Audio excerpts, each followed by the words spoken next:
กราบสบายดีพ่อแม่พี่น้องและ FC ทุกๆคนที่ติดตามช่องของคมชนเผ่ากระโดมาตลอดเนาะกะมื้อนี้ก็บ่มีหยังหลายพี่น้องก็สิพาพี่น้องทุกคนนะไปในหมู่บ้านบ้านอ่างอเนาะจะเป็นเมืองตะโอยชนเผ่าปะโกะ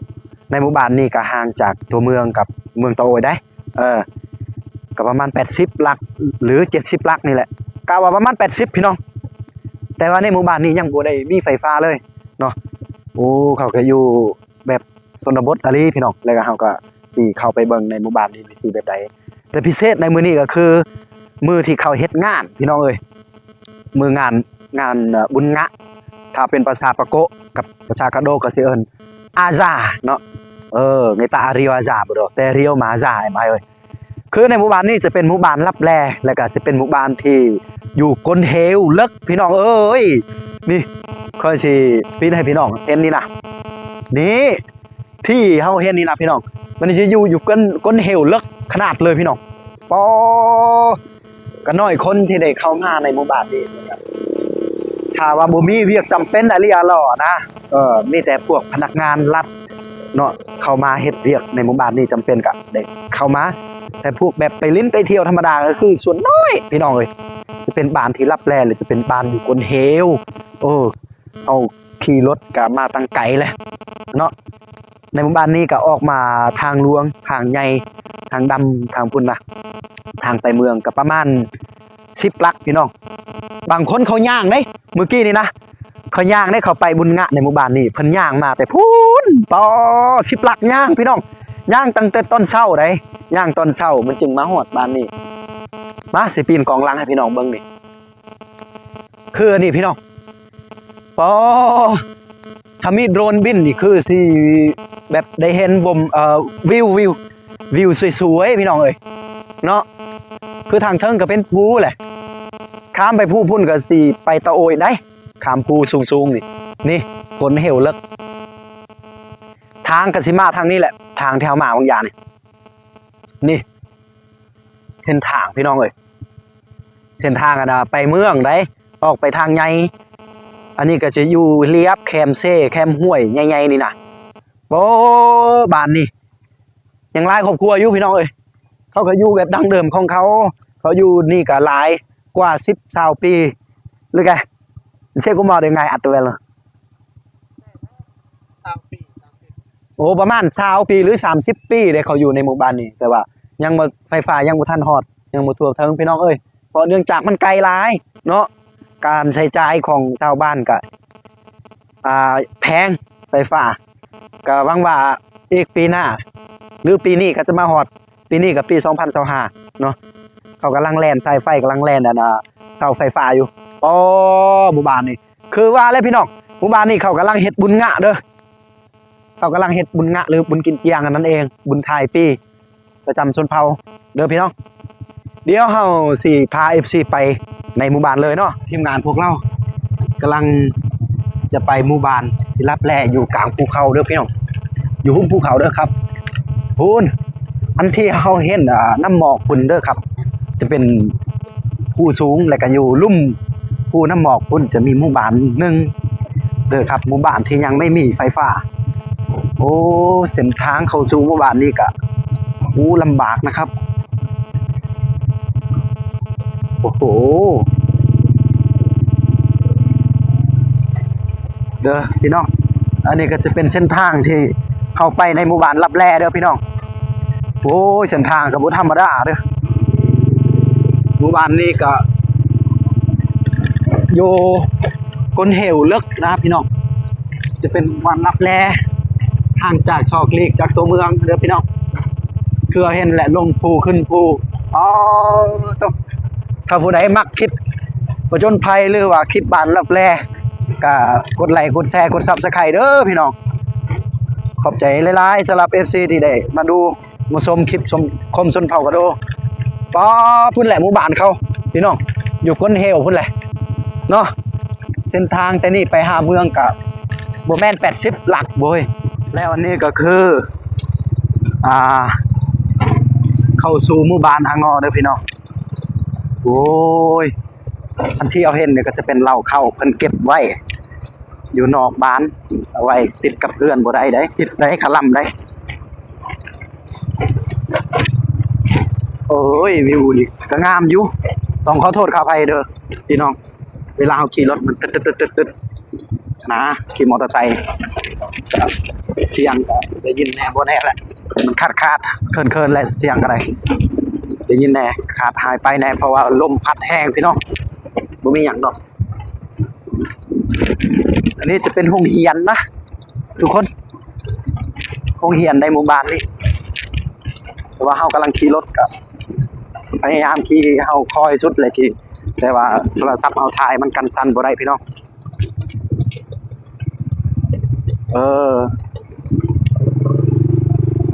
เข้าไปแล้วคือว่าแล้วเห็นทางเทิงก็ผู้สูงทางเทิงกันนะอันนี้ก็จะเป็นทีมงานผู้เฮาไปบุญงะเขานี่แหละพี่น้องเฮาก็อยู่ในหมู่บ้านนี่แหละเขากำลังเฮ็ดฮีทเนาะฮีทของชนเผ่าเขากำลังเฮ็ดอยู่พี่น้องแล้วเฮาก็ลงไปลิ้นก่อนเนาะตะบิดเฮาก็ขึ้นเฮือนนี้เนาะเฮือนนะพี่น้องเนาะพี่น้องที่แบบ5กับมาแหละก็ฮู้จักเนาะเพิ่นก็เชิญขึ้นเฮือนพี่น้องเชิญขึ้นเฮือนไปลิ้นอยู่เทิงเนาะแล้วก็แต่ว่าเฮาสิออกอากาศก่อนในหมู่บ้านนี่มาเลาะเบิ่งชนบทเนาะคือเฮาเห็นแหละเฮือนใดหลังใดก็เต็มแต่แขกคนมาพี่น้องเอ้ยกับบอนนี่ก็จะเป็นบอนที่เขาขางัวขาควายเฮ็ดฮีทเด้อพี่น้องเอ้ยเนาะน่าจะแล้วเพิ่นนี่คืองัวนี่เนาะเพิ่นผูกไว้จะเฮ็ดฮีทพี่น้องนี่คือวิถีชีวิตของชนเผ่าปะโกะในหมู่บ้านอางอพี่น้องเลย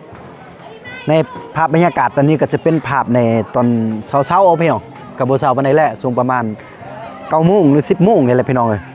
โอ้โหได้ยินเสียงเพลงนี่แล้วเลยแลก่อยนี่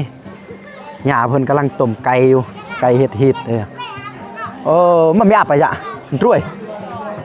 อับช่วยไก่อยู่ตรงมีอับช่วยพี่น้องนี่ละไก่เพิ่นกำลังต้มเฮ็ดฮีทเนาะช่วยเพลย์ต้องช่วยให้บ่ม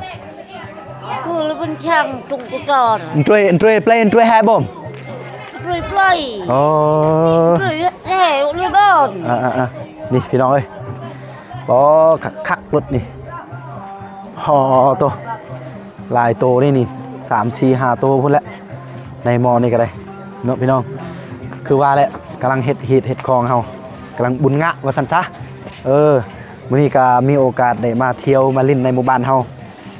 เขากำลังเฮ็ดบุญงะบุญประจำปีของชนเผ่าทุกปีต้องได้เฮ็ดพี่น้องเนาะทุกครอบครัวเลยนะทุกหลังคาเฮือนเฮ็ดเบิดได้เด้อพี่น้องโอ้อันนี้คือเฮือนยะโน้ตลงแม่ยะเช่นน่ะยะอัตโนยะเช่นน่ะอัตโนเช่นน่ะยะอัตโนเช่นน่ะตัวดุงยะนนเช่นน่ะอัตระบ้าเช่นน่ะคนว่าบุค่อยได้ยินนะพี่น้องจะเป็นแบบพูดลวกนะแล้วมาโอเคพี่น้องคือเห็นสภาพเพื่อนเขาคือว่าแหละทุกครอบครัวเขากำลังเฮ็ดงานพี่น้อง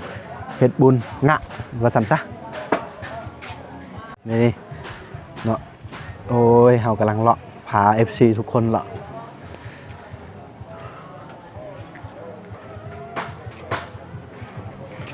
เฮือนหลังใดก็บุมบำแขกคนเลยเด้พี่น้องเนาะเขาอยู่เรียบแคมเซเจ็ดหรือโฮมตัวใหม่อยู่เดือกกูไหมโยนละถ่ายไว้นะแวลพี่น้องเพิ่นกำลังให้เฮาขึ้นเฮือนเนาะเพราะว่านี่แหละความหักของชนเผ่าเฮาเวลาเห็นแขกคนมาบ้านก็เอิ้นกันรถเด้เอิ้นขึ้นเฮือนขึ้นศาลโอเคขอบใจกูแม่ไว้เพิ่นเห็นบอกพี่น้องคือคมชนเผ่ากระโดดว่าวานนี่เนาะว่าวมื้อนี้ก็ถือว่าบ่แม่นแต่ฮีทเด้ เขาบ่ได้เฮ็ดฮีดถ้าเขาเห็นพี่น้องมาหรือว่าคนแปลกหน้ามาก็เอิ้นขึ้นกินข้าวกินน้ำโอ้บ่อยู่ตะบ่เพิ่นกำลังล้างมักม่วงนี่น้องโอ้ได้ยินเสียงเพลงแล้วเลยค่อยบ่อยากได้ยินเสียงเพลงก็คือว่าแล้วว่าบ่ได้อยู่พี่น้องเพราะว่าเพิ่นกำลังเฮ็ดฮีดก็จำเป็นต้องได้ยิน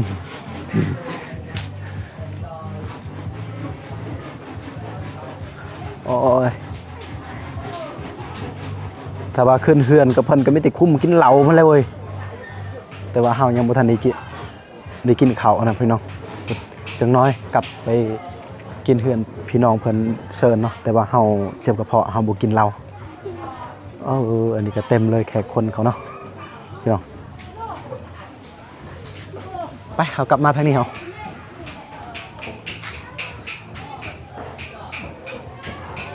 ทางนี้ใครแน่เงียบบ่ได้ยินเสียงเพลง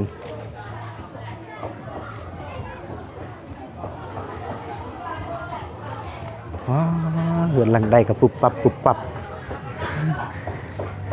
มาจากคน แต่ว่าพรูแห่บ่รู้แค่กระดาษกระดาษตั้งล่าโอ้เพิ่นคิดว่าเฮาเป็นคนในเมืองพี่น้องก็มาตะที่กลางลาวมาช่อง3คนมื้อนี้4คนพี่น้องคือเฮากำลังลมเขาเนาะเอาก่อนเนาะอันนี้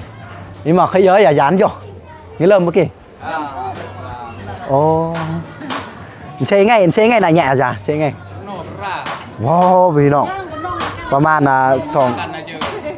2-3 มื้อเนาะแต่มื้ออื่นนี่เขาฟ้อนได้เขาว่ามีพวกแม่ยิ่งฟ้อนอะไรกับพวกผู้สาวผู้แสกผู้สาวนั่นแหละเขาเต้นรำทำเพลงแล้วพี่น้องเพราะสิอยู่ฮอดมื้ออื่นว่าพี่น้องเอ้ยสิได้เห็น FC ได้เบิ่งนำเนาะแต่เฮาคือสิบ่อยู่ฮอดมื้ออื่นเด้อพี่น้องเฮามามื้อนี้แล้วก็ตอนแรกเฮาก็สิได้กลับสิได้เมื่อเนาะประมาณนี้แหละคือว่าแหละเฮือนยามนี้นะเฮือนหลังใดก็มีแต่เต็มแต่แขกคนมารถเพราะว่าเฮ็ดฮีดบุญงะถ้าภาษาเฮาก็สินาซาเนาะจนตาซาเด้อไปโอเคกว่ายังจ่าอยู่บ่กว่าโอเคพี่น้องจังน้อยเฮาก็สิได้กลับมาเฮือนอ้ายเพิ่นเนาะเฮาก็สิเลาะอ้อมบ้านก่อนบัดแล้วเฮาสิได้ขึ้นมาเล่นอยู่ดอกพี่น้องคือบ้านคมชนเผ่ากระโดก็เฮ็ดแล้วงานเนาะงานบุญงะแล้วนี่ว่าว่าจนเยอะสวัสดิ์เฮ็ดแล้วตอนนี้ก็ยังอยู่ในหมู่บ้านอื่น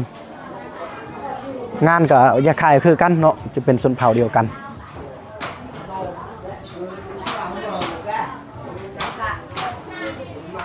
อย่าขึ้นเหือนอยู่แต่ว่าเขาคุมกินเราก็เลยบูขึ้นได้เฮาเนาะนี่ยาđúng mời po dạ đúng mời po ôi có đi từng ngày đúng mời อันนี้คือชุดชนเผ่าเด้อพี่น้องชุดชนเผ่าปะโกะเด้อ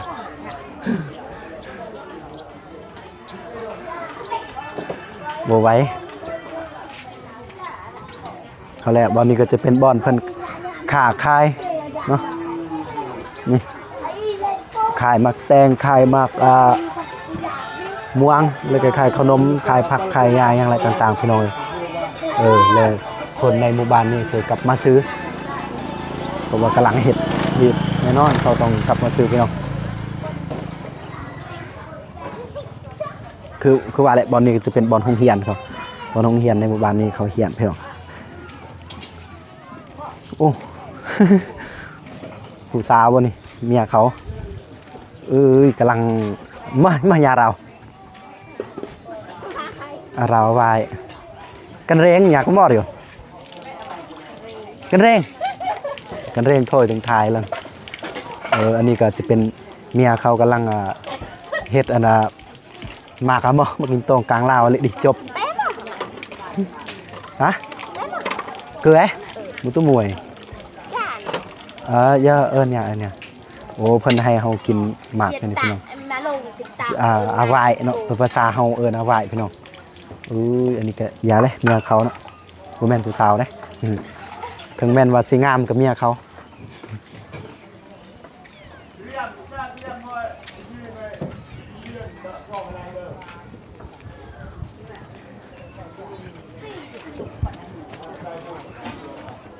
คือว่าแหละหมู่บ้านนี้ก็สิอยู่กลางภูเขาภูมิเขาลึกพี่น้อง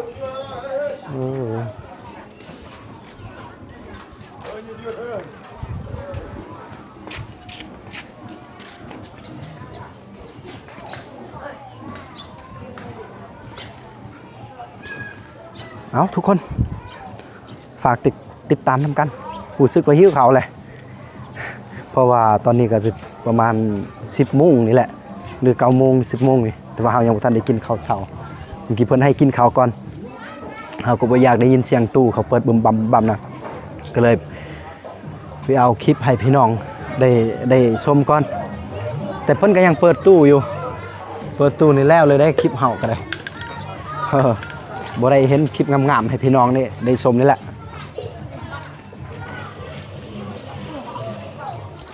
พี่น้องอันนี้กำลังเบิ่งผู้สาวเพิ่นเอาว่ะพี่น้องตอนนี้กำลังเบิ่งผู้สาวเขาล้างหมากอะไรนี่แหละพี่น้องเฮากำลังเก็บกินเนาะ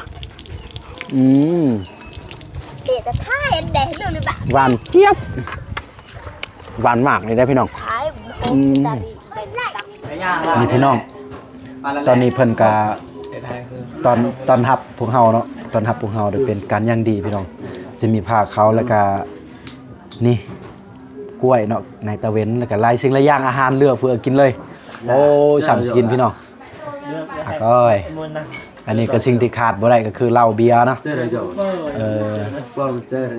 นี่ก็จะเป็นเบียร์พี่น้องนี่จะเป็นไก่เลยเนาะไก่เป็นโตคนได้เพิ่นต้มไว้พี่น้องอันนี้แหละพี่น้องนี่เพื่อนเพิ่นเนาะหากมาทำอิฐได้นี่ FC ตัวนี้น่าจะเป็นกองหน้าเด้อ FC ก็ต้องขอโทษขออภัยกองมันก็จะดำๆแน่เนาะกองมันอยากมืดก็บ่เป็นหยังนี่อาหารซ้ำสิกินเลยคืนเฮือนพี่น้องเนาะก็คือเฮาเอาแหละสิ่งที่เฮาขาดบ่ได้ก็จะมีเหล้าเบียร์เนาะแต่ว่าเนื่องจากที่ว่าเฮาบ่สบายในด้านสุขภาพนะสิเป็นเจ็บกระเพาะเป็นลิ้นสะดวงหลายสิ่งหลายอย่างแหละก็ว่ากันไปพี่น้องเรื่องประหยัดส่วนตัวนี้เพิ่นก็บ่บังคับว่ากินได้หรือบ่เป็นหยังเพิ่นก็บ่บังคับเนาะผู้ใดกินได้ก็กินผู้ใดบ่กินคือคมชนเผ่ากระโดกอ่ะช่วงนี้ก็งดเนาะบ่กินเนาะสิเป็นพยาธิหลายสิ่งหลายอย่างในต้นโตพี่น้องแต่ว่านี่อาหารโอ้รู้สึกประทับใจแซ่บหลายพี่น้องประทับใจหลายพี่น้องความฮักของเพิ่นออกมาจากใจแล้วก็ตอนรับหากนมาครั้งแรกถ้าสิเว้าง่ายๆก็บ่ฮู้จักมาก่อนเนาะแต่ว่าเฮาไปเฮ็ดคอนเทนต์ถ่ายทำในหมู่บ้านนี่ยามเขาเฮ็ดบุญศีลกินทานแล้วก็เพิ่นเอิ้นขึ้นเฮือนเลยเนาะแล้วก็กินข้าวนำกันโอ้อันนี้คือความฮักของเขาเจ้าเนาะสิเป็นของคนชนเผ่าพี่น้องบ่ว่าแต่น้ำหวานนี่ยังก็มีหมดพี่น้องเอาบ่เว้าหลายเด้คมชนเผ่ากระโดดก็อยากจวดเลยบัดนี้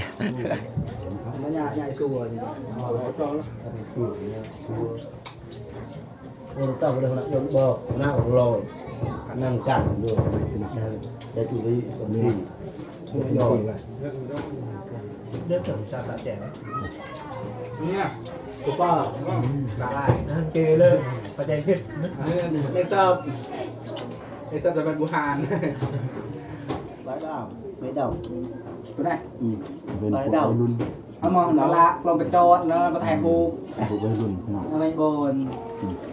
แล้วก็จะเห็นมาซ้อมเงินหนึ่งก็เลยจะเห็นมาซ้อมมาซ้อมตัวพวกนี้สับจักแค่หนึ่งตัวพวกนี้ก็คือผักคือก็คือเรื่องมายงมาแทนมายงก็มาแก๊สมาแรกนะกูจะอาจงกาจงเราจะมาจัดเก็ตนี้ก็ใส่เป็นโต๊ะเอาเกี่ยวกับแอนไหมเป็นต้มที่กินสุกขนาดน้องๆจะเอาเดี๋ยวกูจำได้แต่ว่าจะคือว่าคนเผาก็กับกระโดก็ว่าคือกันแตกต่างกันนะมันเป็นยอดกินข้าวก็จะเป็นกระโดยเนาะเรื่องนี้ยอดเรื่องยอดก็เรื่องเอ็นเรื่องเอ็นเรื่องเดียมมันก็แล้วคือเขาดูว่าเขาว่า10 โมงเจ้าตัว8คือก็โมงแล้วก็เก็ตอยู่แห่นะเราไปดูแห่ดูมันจะเรียนจริงเรียนติโกะงอนบอกก็8กูสตาร์เรียนเพลงก่อนเป็นกระโดดลูกจ้าไปเอาละทุกคนในคลิปเฮาก็จบเพียงเท่านี้ก่อนเด้อทุกคน นี่คือในหมู่บ้านที่อยู่หุ้มภูเขาเพราะว่าต้องขอโทษขออภัยนำพี่น้องหลายๆคลิปกับโบได้คุณภาพปันใดโบได้มันโบเคปันใดคลิปนี้พี่น้องเนื่องจากว่าเขาเปิดตู้หลายเนาะเขาเปิดตู้หรือเขาเปิดเสียงเพลงตุ้มตำก็พอเฮากับญาติมันผิดลิขสิทธิ์ในซองเฮาในวิดีโอเฮาก็เลยถ่ายแบบตัดเอาพี่น้องโอ้แท้จริงกับคักไล่หมู่บ้านนี่หวังว่าคลิป EP หน้าหรือว่า EP ต่อไปก็สิอัปเดตให้มันดีๆพี่น้องเนาะแล้วก็เฮ็ดให้มันคักๆกันนะให้มันละเอียดแน่ในหมู่บ้านนี่หมู่บ้านที่รับแลคือกันโอ้อยู่ทางเทิงคมนี่ก็จะมีแต่ป่าไม้เบิดพี่น้องเบิ่งสิเป็นกองลังนี่คือเอาเห็นนี่เป็นป่าไม้โอ้ยเสียงนกสิได้ยินอยู่บ่ในกองนี่เนาะเพราะเสียงนกเสียงหนูยังหลายอยู่พี่น้องเพราะว่าคือเฮาว่าเนี่ยอยู่กลางภูเขาอยู่หุ้มภูเขาลึกกันนี่กาสิมีนกมีหนูยังเยอะอยู่นะสัตว์ป่ายังเยอะอยู่เห็นบ่เป็นป่าไม้เบิดดีนะแล้วก็บ้านเขาสร้างอยู่นี่แล้วก็สิเฮาเห็นทางลังมันก็จะเป็นภูไว้เบิดเลยพี่น้องเพราะอ้อมนี่เขาก็สิปลูกกาแฟอยู่เนาะนี่เพิ่นปลูกกาแฟนี่โอ้พี่น้องเนาะลูกบัวลายนะครับตามที่เห็นกับเพิ่นกับปลูกบัวลายกาแฟนี่เพิ่นกับปลูกปัดดิกับบัวลาย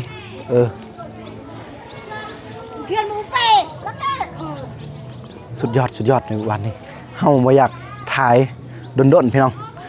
เขาเปิดเสียงตู้ลายมันสิเข้ากองเฮาเบิดบ่ได้นี่คือเดินห้องเฮียนพี่น้องโอ้เบิ่งสิเข้าไปเดินห้องเฮียนนี่ต้องระมัดระวังไปเนาะโอ้กินข้าวจนอิ่มแล้วเพิ่น เฮาก็บ่ได้ช่วยหยังเลยเพิ่นพูดเสร็จทางพี่น้องเอ้ยกองค่อยก็มืดเลยสูงได้นี่อ่ะตัวนี้จะเป็นเดินห้องเฮียนเนาะเขาเฮียนหญ้ายังเขียวสดงามอยู่เลยบุคิดเลยว่าจะมีในหมู่บ้านแบบนี้นะพี่น้องบุคิดเลย